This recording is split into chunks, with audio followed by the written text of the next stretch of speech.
28 conversation cashirka 28aad ee wada shaqaysiga ah. What would you prefer? What maxayba would you lahayd?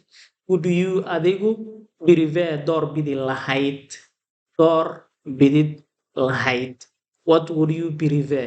Maxaad door bidi lahayd? What maxaa would you prefer? Aad door bidi lahayd. What would you prefer? Maxaad door bidi lahayd? To order inaad dalbatid. To order inaad dalbatid maxaad door bidi lahayd. Hamburger, hamburger, hamburger, hamburger, hamburger, hamburger, hamburger, and cake. Iyo dulce, please, fadlan ii keen. Hamburger, hamburger, and cake. Iyo dulce, please, fadlan. A large, mid weyn, or a regular cake. Mise dulce caadi ah. Dulce weyn miyaa rabtaa? Mise dulce iska normal oo caadi ah. A large, mid weyn miyaa rabtaa? Or a regular cake.